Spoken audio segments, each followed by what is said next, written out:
planet killers. Is there such a thing? I mean, could it be possible? Now, have you seen the film Poseidon? It's without a shadow of a doubt referring to the Anunnaki, the ancient global creation stories of man. Incredible film. I watched it last night, and I'll get into that in just a moment. My personal experiences, research, and intuition has literally brought me here now. Let me give you a few life-changing experiences that I've had personally, just real quick, as a reference point. I told you about a week ago or so about the shamanic experience that I had where I literally felt like Archon food, where I felt like I was inside of some type of demigod or some very powerful entity that was using me as an energy source, as a food source. It was very frightening, one of the most frightening experiences I've ever had, also one of the most fascinating experiences that I've ever had. I've told you about the out-of-body experience I had one time where not only did I fly off planet, but I flew outside of the solar system, and I felt like I actually flew outside of the galaxy because it was about the size, it was like going out bird's eye view. You know, when you watch those films, like, well, I remember seeing about the size of a grapefruit, maybe a little bit bigger, like this very warm, positive vibes, very good vibes, very warm. It was like circular and it had this blue aura around it. Well, I've also experienced being in realms that are perceived with geometrical shapes and patterns. When I had an astral projection experience once, which is outside of the real time zone, well, everything was shapes and patterns. It was like riding the waves of shapes and patterns. Yet there were curves on the outside, but on the inside, it was all straight lines. It was all, like imagine the top of a pyramid. Imagine straight lines. I remember seeing reds and oranges and yellows. So not only have I experienced out-of-body phenomena, but also like internal and then outside of the real time zone. Recently, I connected the dots with more sacred geometry and frequency after reading the Emerald Tablets of Thoth. Tablet 8 discusses the Dark Brotherhood and the serpents that make pacts with people for power. They hide in the shadows of the straight lines. Now, there's more to it than just a straight line. The best way to avoid their nefarious parasitic fangs is to dwell in circular shapes, where there's infinite location points to dwell. A straight line is finite, and this brings the AI tech interface into mind, which is outside of the organic, outside of the pi infinite. So maybe then we can look at the shapes and frequency form and decide which frequency is of the light and of the dark. Not in a physical sense, but primordial sense. Certain chants, songs, products are the exact opposite of organic and natural order. Most current industries of today are exactly that. They're straight lines filled with vampiric gnomes of disintegration, spark obliterated. Now, for those that follow me here at League Project and put up with my strange, eccentric humor, well, first of all, thank you. I appreciate it. And second of all, I do Ozzy Stern podcasts on occasion. And, it's a way to poke fun at some of the trolls out there and some of the silly comments. And it's also just a way to blow off steam. And some people like it. Some people don't. Mixed emotions, I get it. Totally cool. So, with that said, I recently did a podcast where I busted out the Ouija board as a joke. Now, behind me, I had the Anunnaki vinyl scroll that I got from Gerald Clark's website, geraldclark77.com. And if you go to his website, make sure to use the code Leak Project. You'll get a 10% discount. How cool is that? I just threw in a quick plug there, shamelessly, of course. Well, anyway, I had the vinyl scroll behind me, and it's kind of off to the side right now. Then I had the Ouija board, and I was like, what should I do? Should I call it the Anunnaki, or should I ask somebody else a question? And H.R. Giger, I'm a huge fan of his work. His artwork is so far out. I mean, it's just, he's definitely in a class of his own. And his artwork has influenced many Hollywood production films, such as Alien, Aliens, Prometheus.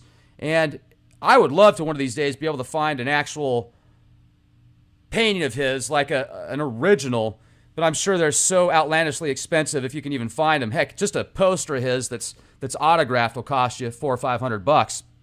But his work, he'll take. I think that he was channeling other sides and other dimensions, and he was putting it together as best as he could in forms that he could. Well, when I busted out the Ouija board and I asked it a question, it didn't move. It didn't move at all. And I was kind of spooked out doing it. Well, anyway, the thought that came to my mind, I asked the question. I said, all right, I'll call up H.R. Giger and see how he's doing. So the question I asked was, what's it like where he is now? And what piece of art that he created might it compare to? And if you guys saw that podcast, I said Prometheus. So I pretended to move the Ouija board and I said Prometheus. So Prometheus is, or not Prometheus, Poseidon. I'm sorry, Poseidon.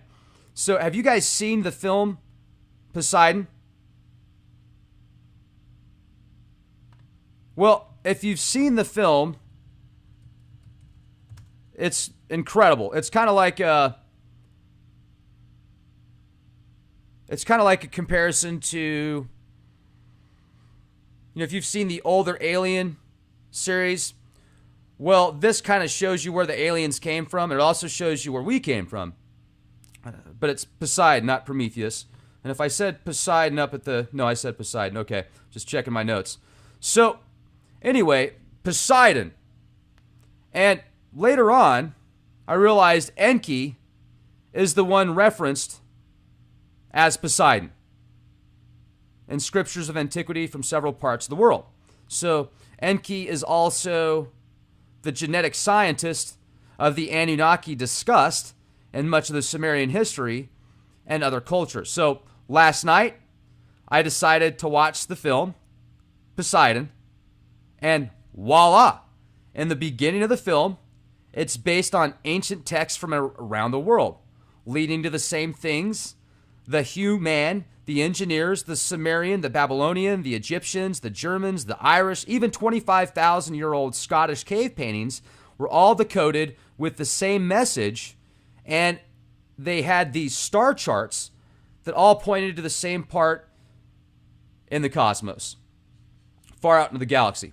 So a crew was put together to go off planet and find out what's out there. And the founder of the expedition, this multi-trillionaire, literally trillions of dollars, and the film's based in the future, but not too far in the future. And the founder of the expedition's in a cryogenics chamber, one day away, literally, from physical death without these mechanical machines keeping him alive. So his daughter's also on the ship, and she's just ready to take over. She's waiting for him to croak. And she mentioned that the crew had spent $1 trillion to do that expedition, or the company had spent $1 trillion to do the expedition with the crew. And there's also an android on the ship, looks like a carbon copy of a German, the epitome of a good-looking German dude, blonde hair, blue eyes, chiseled, speaks multiple languages. And there was a couple things that he said that made you go, whoa. Like one part when one of the crew was kind of giving him a hard time for being an android. And he said, why are you wearing this suit? Because they were going out into outer space. And he said, well, my master created me to look like you. And he goes, oh, you look just like us, or something like that. He goes, oh, he made you to look just like us. And the android goes, not too much, I hope. Made you think, right? Well, wow, he doesn't want to be like a human. And he'd rather be like, he kind of looked at really in the film, it kind of points to the android as being a very superior being because of his abilities, if you watch the film. And that happens in so many movies now. I mean, if we had access to 100% of our DNA, I'll get to that in a minute. We'll get to that in a minute. I'm skipping a couple of steps here. I'm divagating. So, the crew gets together. They wake up from their cryogenics nap 2.5 years into the future, and they're in this star constellation area where there's multiple planets. I think they said there were 7 planets, but only one of them was habitable. And one of the large planets that you can see looks kind of like Saturn because it has a ring around it. And I immediately thought, is that representation of Saturn? And is the beginning here representation of Titan or one of Saturn's moons where they actually went? Maybe it wasn't as far out into the cosmos as they make it look like in the film, but maybe Saturn is the origins of these Anunnaki, these engineers. And I've been doing a lot of thinking about Nibiru and the planet Saturn, and I'm starting to have some thoughts if maybe the Sumerians, when they wrote about Nibiru, maybe if at one point in time one of the moons of Saturn, like Titan or another moon or something, or maybe Saturn itself, could have been Nibiru. Now, once again, that's going way off the deep end there. I don't know what Nibiru was. I certainly don't think it's a planet that comes around every 3,600 years and blows up the Earth. I don't buy that. Or just, causes great destruction. You get my point. But let's go back here. If you look at the beginning of the film, well, one more thing. Another thing that ring could represent is the imprisonment, is the embodiment of a soul, the domination of a life force, because it's around it. It's enclosed around it. It's keeping it in, kind of like the magical circle. If you know much about higher magic, well, you definitely, if you're going to start invoking some entities or start evoking certain things, you want to set yourself up with a magical circle, because if you build it correctly, nothing can penetrate that circle. You are the master of the universe in that circle. Yet, if that circle isn't there, things can get in, and it can, you can literally get taken over by entities. So, and that's another thing I started thinking about, the Emerald Tablets of Thoth. He talks about the circular shapes, that's where you want to reside, and not in the straight lines. That was another connection that I thought about possibly.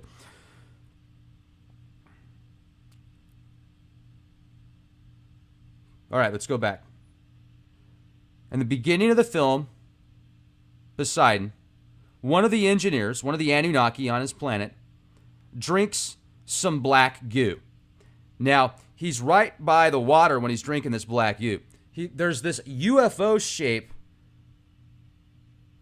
this rod-shaped UFO above him, waiting for him to drink the goo. It's above the cloud line, and he looks up at it, and then he looks at this cup and he drinks it, and it's like the black goo that we hear about, I think. Yet the interesting thing is, maybe people haven't thought about this before in the film. It's kind of a subconscious setup here. Who's in the UFO? Who's in that ship above him watching him drink it? It's almost as if they flew down and they gave it to him to drink, and then they flew off after he drank it, after they knew he was going to drink it, just to make sure he did it, and then they wanted to get the hell out of there. Who are they? Who are the engineers that engineered the alien from the engineer? So, the Anunnaki, the engineer, drinks it. They're giants compared to us, by the way. Extremely well built, bald, very, they look like a bunch of He-Men walking around with grayish blue skin and no hair. And they look like they can bench press 1,000 pounds. And they're several feet larger than us. And, they're just huge. So, just like in the Sumerian tablets, just like in these Egyptian petroglyphs that show these giant people making little people. Oh, but that's all just symbolic for swamp gas because they were getting high on opiates and stuff, dude. Well, this UFO, this rod-shaped UFO, flies off after he drinks it and after he starts morphing. Well, this black goo, this gray goo, literally what it does is no, I'm going to go back again. I'm going to go back. Now, I recently came out with a podcast talking about how NASA discovered with the Cassini satellite, it went through the rings of Saturn, and in between the rings of Saturn, total void. There's nothing there. Those rings are perfect. They're perfect. They're harmonious, and they resonate certain frequencies, and you can actually listen to the sounds of the rings of Saturn, what kind of frequency do they emit. I wonder if it's circular, or I wonder if it's a straight line in a frequency level aspect, like whatever the hertz is, or could that equate to the pattern? Is the pattern circular, or is it a straight line? Now, so with that said,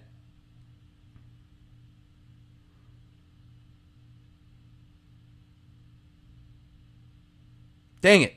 I lost. Oh, yeah. Okay. Sorry, guys. I got so many things I'm thinking about here. So I even took notes for you to stay on track. So the satellite finds there's nothing in between these rings. And then if you read the book Ringmakers of Saturn, if you see the images of the Hubble telescope in infrared that show what looks like these giant rods that are actually meticulously setting the rings of Saturn to be perfect, and they're in between the rings of Saturn at different times to line up the rings and line up the lines. Well, then I'm thinking to myself, there's a rod-shaped craft above the engineers, and then you get into Greek mythos where it talks about the ancient ones before the Anunnaki and Kronos. And there's been a whole bunch of synchronicities I've been having with Kronos lately. It seems like the universe is just talking to me, because when I start doing certain research on things, like for example, yesterday I was doing research on the cult of Saturn and Kronos, and all of a sudden a song called Grudge from Tool comes on, and I'm like, wait a second, did he just say Saturn? And then I start reading through the lyrics, and Saturn's talked about, and the control networks, and the 1 and the 10, and it's just, when the universe is, when you're syncing with certain things, because the universe can talk all around you. Not in your head, but just certain signs that are coming out and presenting themselves to you, you can link with if you know what to look for. Or it's just all a big conspiracy, and like some people say, hey man, you're looking too deep into it. Why don't you do stuff that's really important and go get an online education somewhere? Well, can we do all? Can we just do all that? Why not? I mean, why do I have to settle for one thing? And why do I have to label myself as something? People oftentimes, they say, Rex, are you an agnostic? Rex, are you Gnostic? Rex, are you pagan? Rex, are you Christian? I mean, what's up with the labels? If you put a label on something, doesn't that kind of put you in a box? Words are imprisonment, you guys. I mean, even the way that we communicate has a form of bondage to it, because somebody might think something completely different than what you're even talking about, because they have a different interpretation of what the definition of that word is.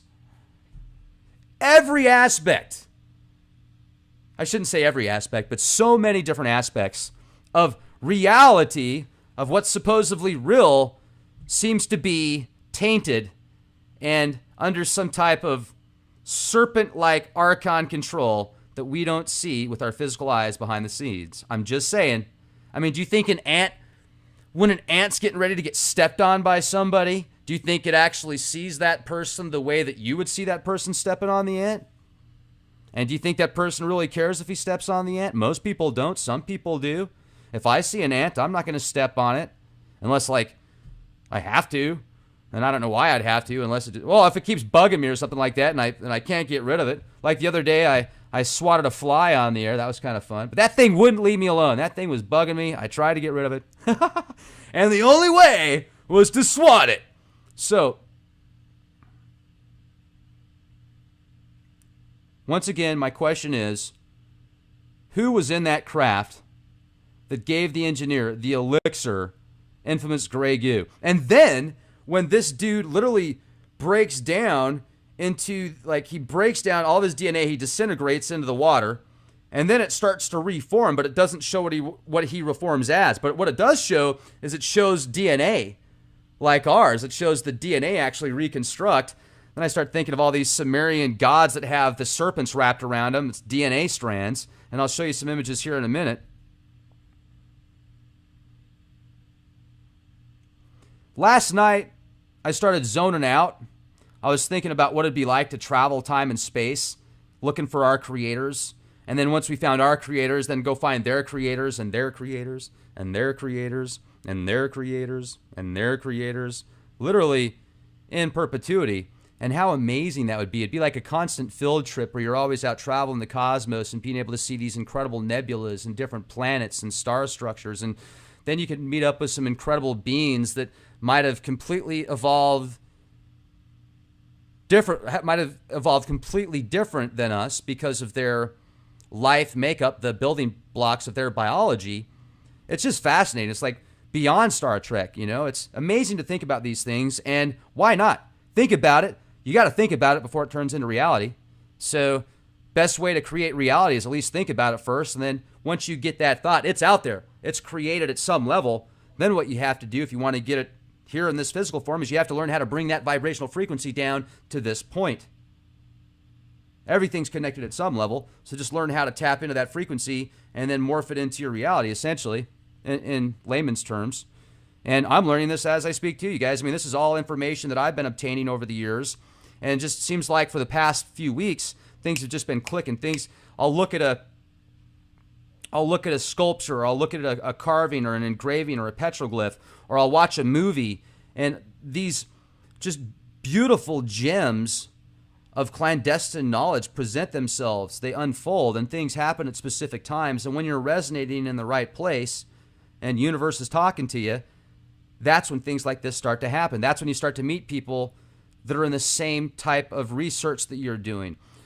Like I've talked about before, when I've worked for larger corporations, I worked for a Fortune 100 company for over 7 years. And when I was doing a lot of research into the swine flu, I met people that worked for the CDC that told me how it was all a hoax, because I confronted him on it, and he said, yeah, it's a bunch of BS. I think you're exactly right.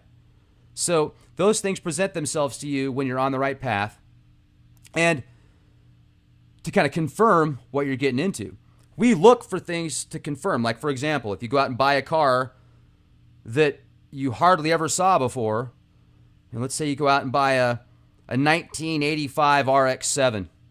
They're very hard to find these days. But then all of a sudden, you start seeing them all over the place, or a certain color or something like that, because the mind looks for things that you're thinking about consciously, and the subconscious mind will kind of filter it out to where you'll pick up on that more often. Now, another thing that I wanted to get into is the DNA aspect. You know, if we could live infinite lives, if we could in a physical form, or in a conscious form, maybe not this physical form, but we could take our conscious and transfer it somewhere else to where we remembered everything from the previous life and the previous life and the previous life. So all of our information that we've obtained, instead of that energy essence being sucked up into something else and then recycled, because that's literally what happens. Information is energy, folks. Literally, think about that for a minute. When you learn something, it takes energy to do that. So what happens when your meat sack goes on? Well, as it disintegrates, what happens to the other energies? Where does it go? Well, what about all the people that talk about the tunnel and going to the light and seeing their ancestors, and they're saying, come with me, everything's wonderful. Come to the light with me. Well, then people talk about reincarnation, coming back over and over and over and over again. And is it that, and then they don't remember their previous lives until little bits and pieces when they get hypnotized and stuff, and who knows how much of that is even real. But let's say that reincarnation is real. Why don't we remember our past lives? Is it because it was that bad? Or is it because there's certain energy sources that want to keep us restrained and in these straight lines? They don't want us in a circular motion. They want us staying in these straight lines and being finite, while they can be infinite or attempt to be infinite in a fake reality that they've constructed in these finite lines, where they're bouncing back and forth through these finite lines that they're creating, that they're not creating, that we're creating, that they're feeding off of, because that's how they survive, like parasites. Now, imagine this. Scientists are publicly discussing right now DNA makeup and how it can be genetically triggered to where that life can live in perpetuity, infinite. Recently, I read a study from the University of Columbia where scientists were able to encode large amounts of data. Even a computer virus, they can encode computer viruses into human DNA. Not just viruses now you got to worry about, folks, but also computer viruses that can be encoded in DNA strands. They were able to encode, if you do the math, 200, this is how much information can be stored with 1 gram of DNA. 214,000 terabytes of information can be stored in a single gram of human DNA. Now, if you weigh 150 pounds, that's 9,600 grams of weight. But not all of that is DNA, right? So I did some more research, and this is the estimate I came up to. There was a really good answer from Jonathan P. at Quora.com, and I'm going to share with you right now a picture of DNA. Let's see if I can do this here. All right, here we go.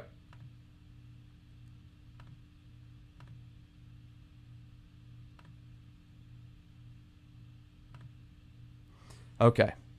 Now, as I've told you before, we've talked about how I feel DNA is human code, almost like computer code. It's quad code. And here's your quad code right here. Now, if you take the numbers, if you wanted to say, okay, let's take that guy right there that weighs 150 pounds and we'll turn him into a supercomputer for the Department of Defense DARPA network that we're now working on because he signed for it and he's okay with it. So we'll give him good compensation. We might fry his brain, but he won't remember. And anyway, he's going to get a nice cup of coffee out of the deal and a few $1,000. So, actually, let me change the weight because the weight that this person's doing the numbers on is 141 pounds. That's the average human weight across the globe. Certainly not here in Texas, but around the globe, all the weight, the average is 141 pounds. There's 326 grams, essentially, would be the average weight of each of the quad codes that we're talking about here. So you're looking at, and remember, DNA is two-stranded, so you're looking at approximately 2,600 grams of code. So that 2,600 grams of code is 556,400 petabytes, which is equivalent to 5.56 billion terabytes. You might say, well, my computer's got 200 gigabytes. Well, 200 gigabytes isn't even close to a terabyte, let alone a petabyte. 5.56 billion. And guess what, folks? This is just with current technologies. Just 5 years ago, they couldn't produce 1/300th of the amount of information encoding into one DNA strand like they can now. So they can produce 300 times the amount of information, or encode, I should say, 300 times the amount of information in DNA than they could just 5 years ago. So what does that say about this technology? 5 years from now, it could be 300 times what it is right now, which means DNA, in sense, is infinite. And in essence, when you learn how to actually tap into the system and learn how to see things from a code level, that's the keys to the universe right there. I'm going to read some more to you. Check this out. Look at this dude. All right. Now, I'm thinking of the DNA when I see this. I'm seeing this snake wrap around this lion-headed dude. Looks like 5 times, right? Nope, it's 6. Because if you look by the feet, you're going to see the tail right here. You're going to see the hidden tail, the hidden manipulation that was done to mankind. It's right there towards the feet, ladies and gentlemen. Several people said, there's only 5 strands there, Rex. How does that mean anything compared to your 6 protons, 6 neutrons, 6 electrons theory? I feel that we were genetically manipulated. The 6 protons, the 6 neutrons, the 6 electrons is a carbon atom. Humans are made up of mainly carbon atoms. In the Bible, it even says the mark of man, or the number of man, is 6 threefold, 666. Some people say, oh, that's the devil, that's the demon. Well, I guess in a sense it is, because if we were genetically modified from Enki, some people refer to Enki as Lucifer. So there you go. Everybody's a part of Lucifer if you want to look at it that way. Our DNA's already been manipulated. What's your definition of Lucifer? What's your definition of genetic manipulation? I mean, people are going to come up with all sorts of different stories and scenarios here, but let me show you another very strange anomaly here. See this guy? Remember the bird gods that are shown in Sumerians? Well, this is a picture of what I think is called the Ajiji, the bird people, and this is a Sumerian carving, petroglyph. You'll see these in Egyptian petroglyphs as well, and others from around the world. Well, if you read the Epic of Gilgamesh, where Enki, Enlil, and the Anunnaki Council are talking about how to create man so that they don't have to do as much work, well, they sacrifice one of their councilmen. One of their councilmen is literally used, their DNA is used. Read the Epic of Gilgamesh. There's a great site from the Oxford University where there's 10 different scholars that did the translations of many various Sumerian texts, and it talks about this. Epic of Gilgamesh. I'd strongly recommend it. That's where the book of Genesis in the Holy Bible came from, is the Epic of Gilgamesh. It's like a very watered-down version of it. Well, in the Epic of Gilgamesh, they literally sacrificed one of their councilmen, and a lot of people think it was the Ajiji, the bird people, which were looked at as inferior to the higher council of the Anunnaki.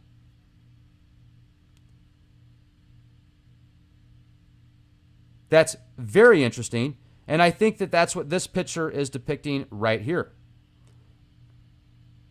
Now, then I started thinking about many of these. This gets even better. Check this out. We'll get back into the DNA here for a minute. You see this right here? This Sumerian petroglyph that shows the Anunnaki. And it shows like there's this interesting tree in the center of these guys, right? And then above the trees is this dude flying around in his spaceship.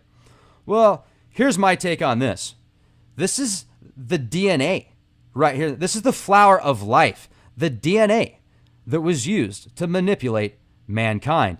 And above the DNA is the one that was the head of it all, the master scientist, the engineer, Poseidon, Enki himself, the engineer. And they're all pointing at it saying, look, this is where life came from. Look at this comparison right here to a map of DNA. And then go back here.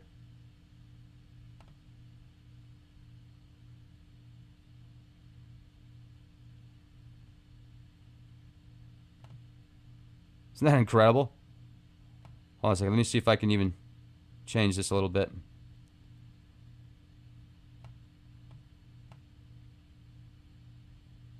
So, if you look at these, they look very similar to me. So that's what I think that is right there. I think that's a map. And I counted up all the flowers around it, and I counted 27. So is there somebody that can connect the dots there for me? Is there 27 chromosomes or 27? What's the magic number there? Why is there 27 flowers around the flower of life, around the DNA strand, the building blocks? So that's my take on this image right here.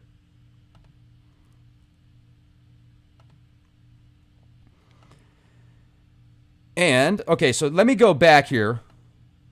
I was going to bring this up yesterday, and I got so excited talking about other things that I skipped this. I do that a lot, folks, as you probably noticed.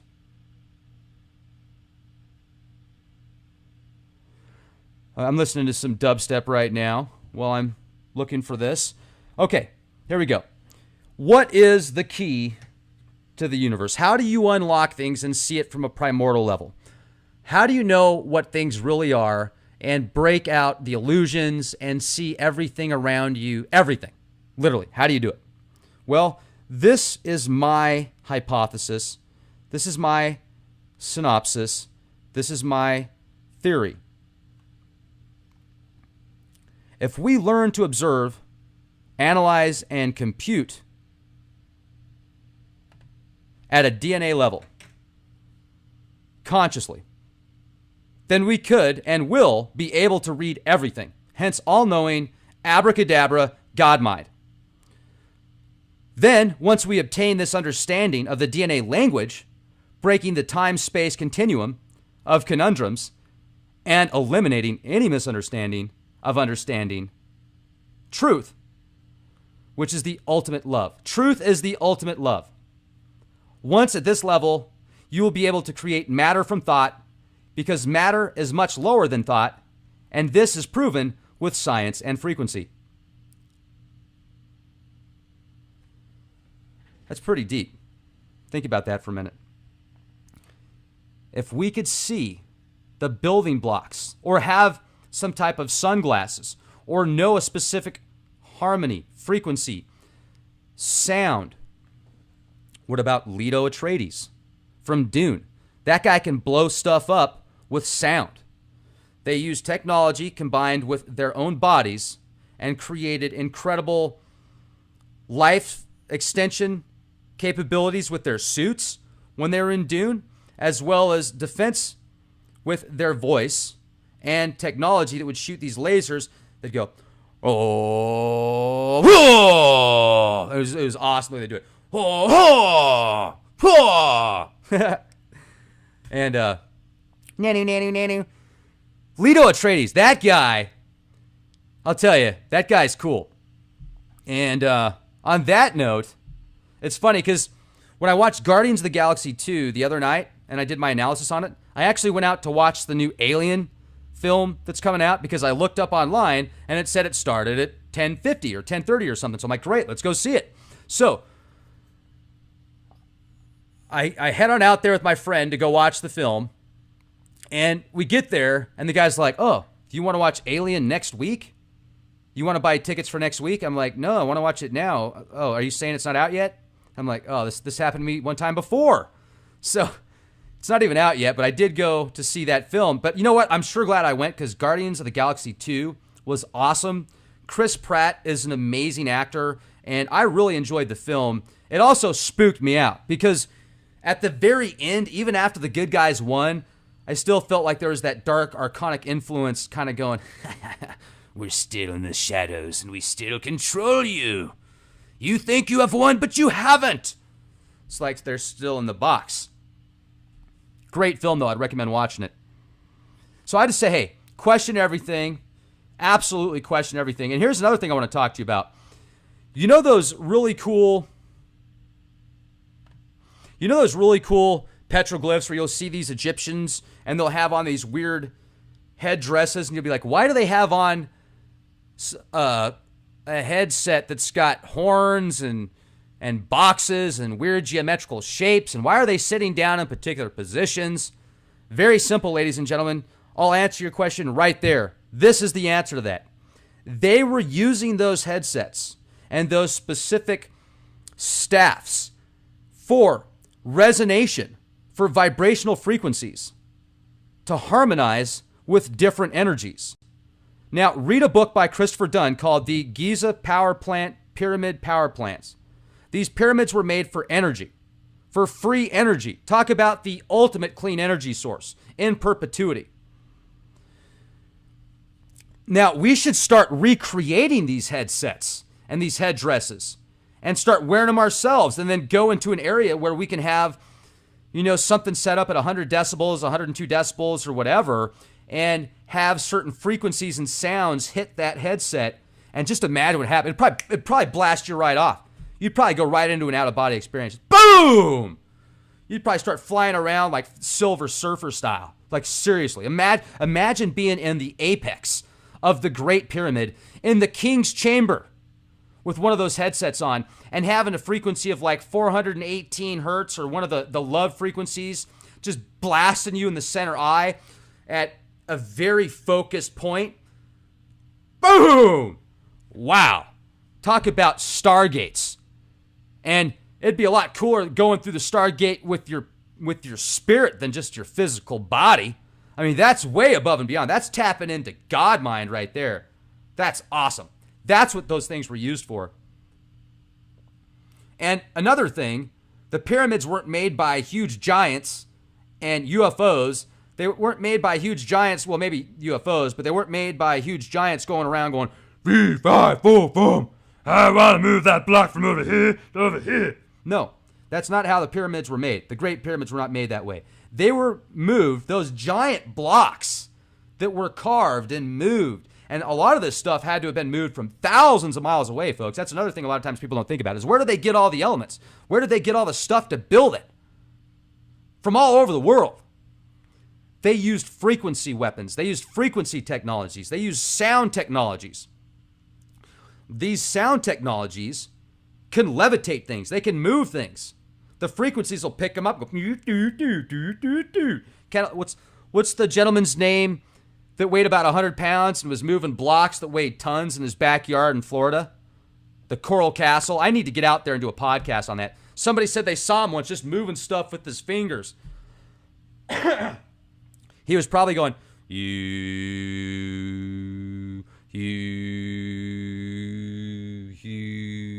And things are just going, I'm done for the day. And then you've got these giant bulldozers and these giant, tractors and stuff that are trying to move these huge blocks that are like failing and stuff, and just bust some sounds.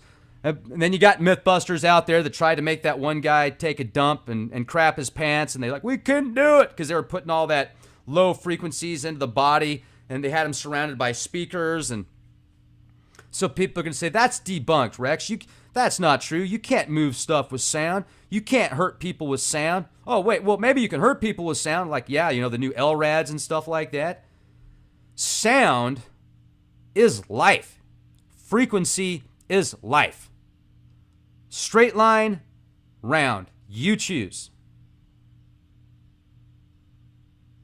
I mean, talk about clean, unlimited energy. Imagine what would happen to the control structure if people weren't reliant on gasoline or archaic energy sources. I mean, even solar panels, as cool as they are, that's not anywhere near as efficient as these ancient sound technologies and frequency machines. And I'll bet you they found some of that stuff in the Middle East when they went over there and just blew the crap out of that place and blanketed it in uranium. So imagine that. Imagine having unlimited energy sources without having to pay for it. Imagine having energy in perpetuity that was just free for everybody. What would life be like then? What would technology be like then? What would the environment be like? What amazing inventions would come out of the woodwork? What kind of stuff would people do out of their garage every single day? Or would people still just feel like they want to go home and suck down some diet sodas, eat some TV dinners, knock it out in the microwave, and then veg out for the rest of the day? And then pop a couple cholesterol pills while they're at it because their doctor told them to. And then the doctor told them they want them to take some antidepressants too, because that way they'll feel better about themselves.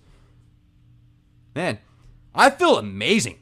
I don't even want to imagine what it'd be like to have to take drugs to change the chemicals in my brain to make me feel better about myself. Now, are there people out there that it helps out? Yeah, absolutely. So, and I'm certainly not. I'm fortunate enough to not have to worry about having my chemicals being so imbalanced that I'm upset all the time or depressed all the time. Yeah, I mean, I'm definitely an emotional guy. I've got my ups and downs like a lot of people, maybe even more extreme than a lot of people. But I'm certainly happy most of the time.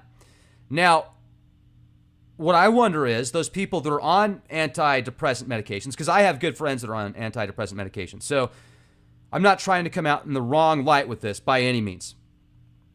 Is there a way for people that are on antidepressant medications to change their diet, to go through certain counseling modules, to have maybe certain sounds and frequencies and holistic approaches?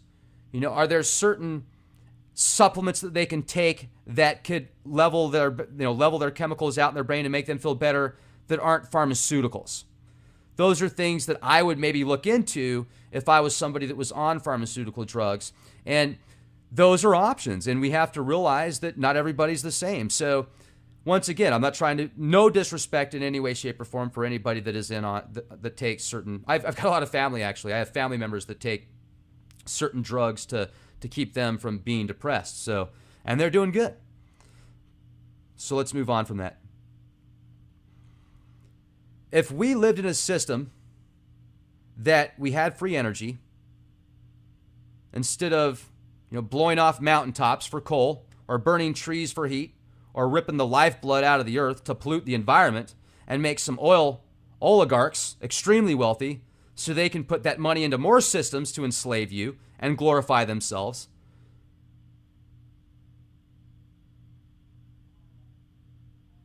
It's called the new world order, ladies and gentlemen. And I choose not to participate in their wicked ways. Oh, sure. I'm still a part of the problem, as I am not producing all my own food, energy, and resources for survival. And these things, too, I will find a way to do. If I can at least give as much as I can take, then I can justify my existence. If I can give more than I can take, or if I give more than I take, then I'm really making a difference. What are you doing today to make a difference? I hope to see you at X-Fest. It's coming up here really soon. Make sure to RSVP. You can either go to terravivos.com, use the code LeakProject to RSVP, or you can go to guestbookings at leakproject.com. Get in on the ground floor. This is a phase 1 opportunity. Thank you for your support.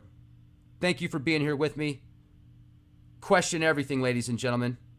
Another thing I'd like to let you know about is we do have premium content at leakproject.com. It's exclusive for premium members. It's $10 a month if you want access to this, or it's $50 a year. There's like a 60% discount right now on the yearly membership. Your contributions greatly help Leak Project grow. We'll make it one way or another. One thing that'll help us grow, though, is your contributions. So the more support, the more financial support, the more I can bring to you guys. Whether I need to go get the story on the other side of the country, whether I need to hire somebody on the other side of the world.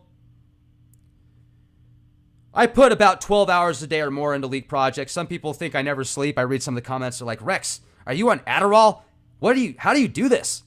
No, I'm not.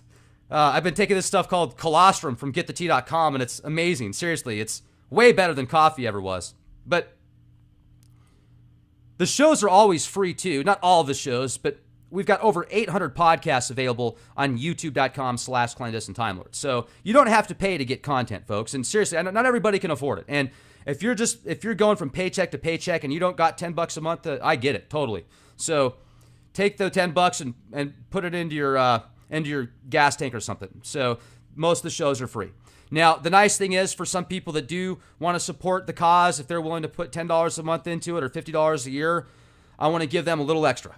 So thank you guys, seriously. I really appreciate y'all being here with me. Be the change you want to see.